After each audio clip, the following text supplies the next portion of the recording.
Welcome top news today. President Trump attends a White House discussion Thursday on making changes to the prison system. McClainThe Washington Post There is far more to the latest controversy surrounding President Trump than the vulgar and implicitly racist language he used to draw a distinction between desirable and undesirable immigrants. Trump's choice of words also revealed a deeper and more substantive truth about how the president views and misunderstands America's unique relationship with its immigrants.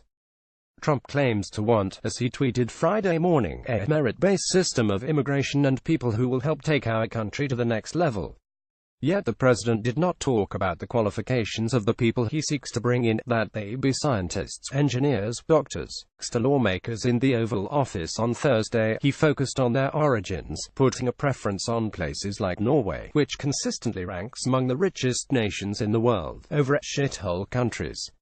By his standard, the ancestors of most Americans, including his own, might well have been excluded.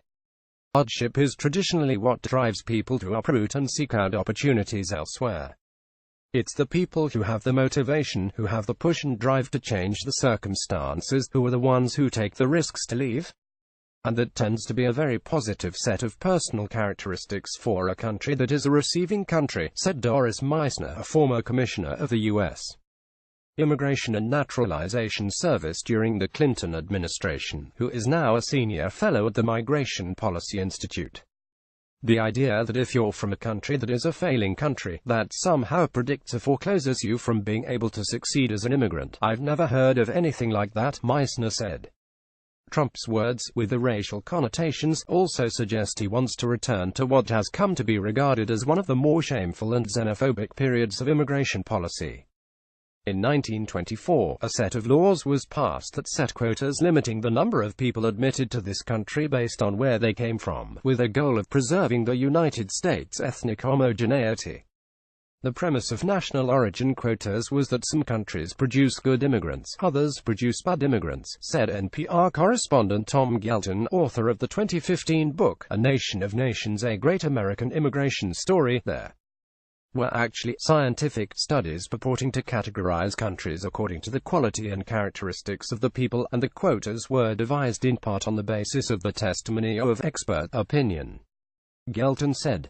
President Trump speaks during a meeting with lawmakers on immigration policy in the Cabinet Room at the White House on Tuesday. Jabonbots for The Washington Post. Those pseudo-scientific conclusions produced a system that heavily favored predominantly white countries. Norway got 6,500 annual slots, while the entire continent of Africa was allowed only 1,200. Even within Europe, there was a tilt that corresponded with complexion.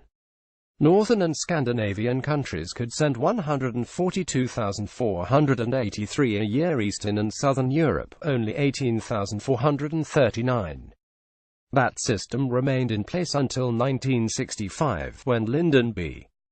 Johnson, as part of his Great Society initiative, convinced Congress to replace national quotas with a preference for preserving families and attracting skilled labor. Allowing immigrants to bring over relatives is what Trump and other Republicans now refer to as chain migration, and it is something they want to end. LBJ also portrayed his immigration as a merit-based system, declaring as he signed the law on Liberty Island, "This is a simple test, and it is a fair test. Those who can contribute most to this country, to its growth, to its strength, to its spirit, will be the first that are admitted. The fairness of this standard is so self-evident that we may well wonder that it has not always been applied," Johnson added. Yet the fact is that for over 4 decades the immigration policy of the United States has been twisted and has been distorted by the harsh injustice of the national origins quota system. Even before Trump's comments in a private meeting Thursday, his administration had made it clear that long-held values about immigration should no longer apply. In an appearance last August on CNN, White House senior policy advisor Stephen Miller even quarreled with the sentiment of the famous Emma Lazarus poem inscribed at the base of the Statue of Liberty, one that practically every elementary school student knows. "Give me your tired, your poor, your huddled masses yearning to breathe free." The poem that you're referring to was added later. It's not actually part of the Statue of Liberty, Miller said. That missed a larger point. The statue itself was French. The poem is what helped make it American. This is far from the first argument the country has had over who it should welcome, and it surely will not be the last. Each new generation that comes is controversial. You look at immigration in the rearview mirror, it typically turns out right and benign.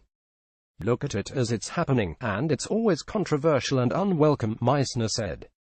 And yet that is among our defining characteristics and one of the reasons that we're a successful nation, she added. It's an enormous comparative advantage to most other societies around the world, and has been proven to be over time.